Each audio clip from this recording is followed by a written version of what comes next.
Hi කොහමද? ඉතින් මම හිතනවා වෙනදා වගේම ඔයාලා හැමෝම සතුටින් පරිස්සමින් ඇති කියලා. මම අන්තිමට ගෙනාව vlog එකේ විදිහට අද ඒ කියන්නේ 2026 මැයි මාසේ 7 වෙනිදා මම ඊශ්‍රායලයට යනවා. ඉතින් ඊශ්‍රායලයට ගිය විදිහ තමයි අද මම අරගෙන ආවේ.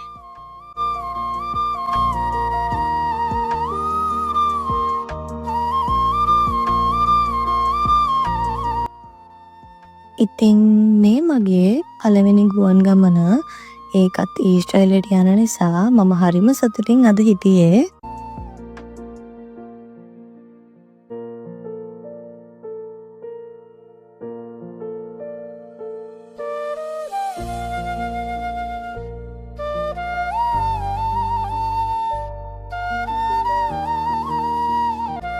තුනහමාර වගේ වෙද්දී අපිව බෝඩින් කරා.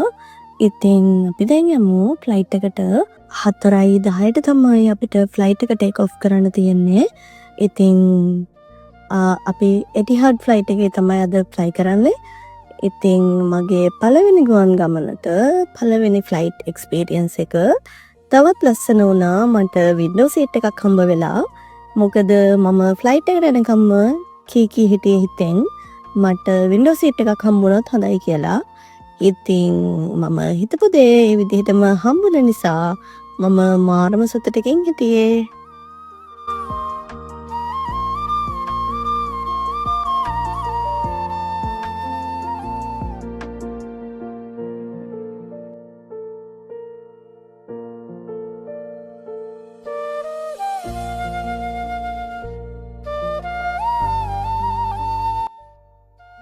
මේ වෙලාවේදී නම් මගේ හිත සතුටකින් පිරුණාද දුකකින් පිරුණාද කියලා මට හිතාගන්න බැහැ.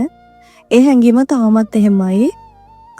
ෆ්ලයිට් එක රන්වේ එකට දැම්මට පස්සේ මට එකපාරම මගේ ගෙදරයි මතක් වුණා. දැන් මම යනවා නේද කියන එක හිතට එකපාරම ආවා.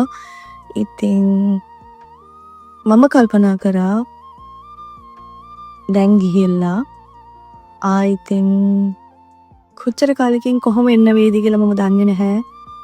ඉතින් මම හිතනවා හැමදේම හොඳින් වෙයි කියලා. තව ටිකකින් මේ රෝද පොළවෙන් ඉස්සෙනවා. මෙතනදී මට එකපාරම දැනුනේ මගේ හදවත මේ පොළොව උඩ තියලා යනවා වගේ හැඟීමක්. මේ වේගෙන් ඇදිලා යන වැහි බින්දු මගේ කඳුළු වගේම මේ වගේ නොපෙනී ගියා. මේ රෝද පොළවෙන් ඉස්සුන ගමන් මට හැමදේම චිත්‍රපටියක් වගේ මැවිලා පෙනුණා. ඒත් හැමදේම දිනන්න නම් සමහර කැපකිරීම් කරන්නම වෙනවා. ජීවිතේ එහෙමයි. ඉතින් මේ යන ගමන මගේ හැමදේම වෙනස් කරයි කියලා මම හිතනවා සහ මම බලාපොරොත්තු වෙනවා. ඉතින් මොන දේ වුණත් දරා ගන්න බලාගෙන හැමදේම හොඳින් සිද්ධ වෙයි කියලා හිතාගෙන මේ විදිහට ලංකාවට සමුදුන්නා.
අපි පාන්දර ෆ්ලයිට් එක ආපු නිසා ගොඩාක් පාන්දරදී ගත්ත වීඩියෝ ක්ලිප්ස් ක්ලියර් නැහැ.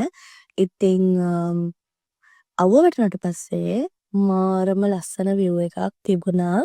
ඉතින් මම ඒක මගේ මෙමරි එකට හොඳයි කියලා මෙන්න මේ විදිහට ක්ලිප් එකක් ගත්තා. ඇත්තට මේක මාර ලස්සනයි. මාරම ලස්සන අහසක් තිබුණා.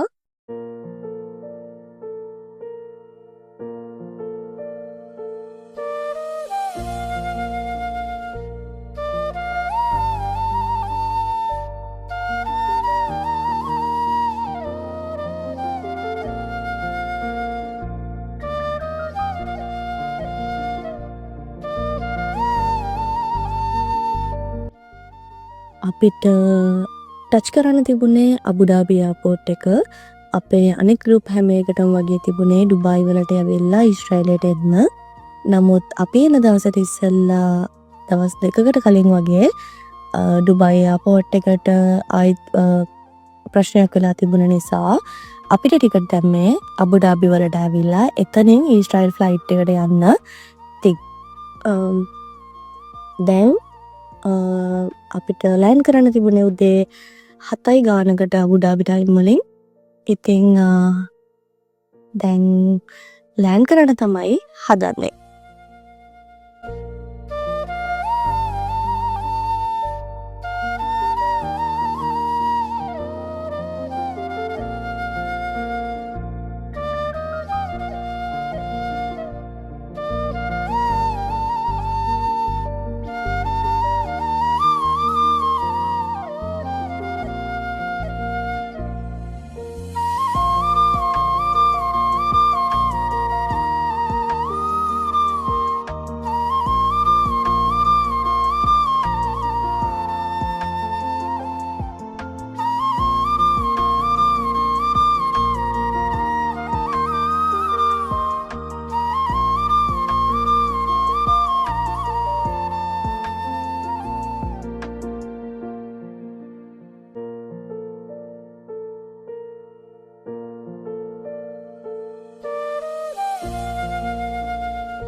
අපිට අබුඩාබි එයාපෝට් එකේ ගොඩක් කලාවක් ඉන්න තිබුණේ නැහැ. පැය දෙකකින් වගේ අපිට ඊළඟ ෆ්ලයිට් එක තිබුණා. ඉතින් අපි ෆ්ලයිට් එකෙන් කෙලින්ම ගේට් එක ළඟ තමයි ගියේ.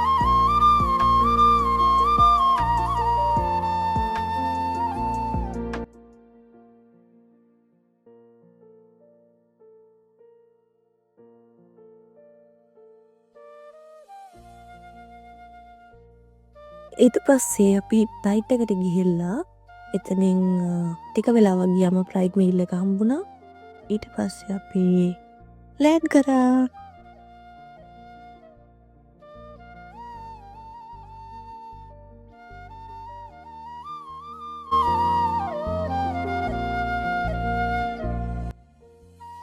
Finally, I landed my dream country. අපි ලෑන්ඩ් කරද්දී ඊශ්‍රායල් වෙලාවෙන් 11:00යි.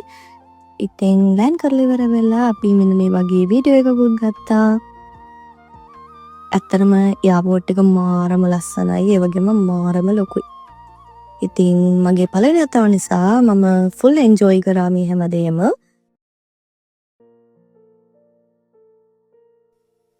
ඉතින් එයාපෝට් එකේ වැඩ හැමදේම ඉවර වෙලා අපි එළියට ආවා. එතකොට අපේ ඒජන්ට්ලා අපි එනකම් බලාගෙන හිටියා. ඊට පස්සේ අපිව ඒජන්සියට එක්කන් ගිහිල්ලා අපිව ගත් ෆැමිලි වලට අපිව බාර දුන්නා. ඉතින් ඊශ්‍රායලයට සාත්තු සේවිකාවක් විදිහට කවුරු හරි එන්න බලාගෙන ඉන්නවා නම් මගේ Facebook page එක තියෙනවා Caregiver Journey with Surandi. page එකත් එක්ක එකතු වෙන්න ඔයාලා අහන ඕනම දෙයකට උත්තර දෙන්න මම සූදානම්. ඒ වගේම මගේ අත්දැකීම් ඔයාලා එක්ක බෙදා ගන්නත් මම ලෑස්තියි. ඔයාලට මගෙන් මට කරන්න පුළුවන් මොනවා හරි දෙයක් උදව්වක් තියෙනවා නම් මම අනිවාර්යෙන් මේ දේ කරනවා. දැනගන්න දෙයක් තියෙනවා නම් අනිවාර්යෙන්ම මැසේජ් එකක් දාන්න. ඒ වගේම මම මතක් කරනවා මගේ මේ YouTube channel එකත් එක්ක දිගටම එකතු වෙලා ඉන්න, subscribe කරලා තියාගන්න. ඊශ්‍රායලයේ ඉස්සරහට ලස්සන vlogs ටිකක් අරගෙන මම ආයෙත් එන්නම්.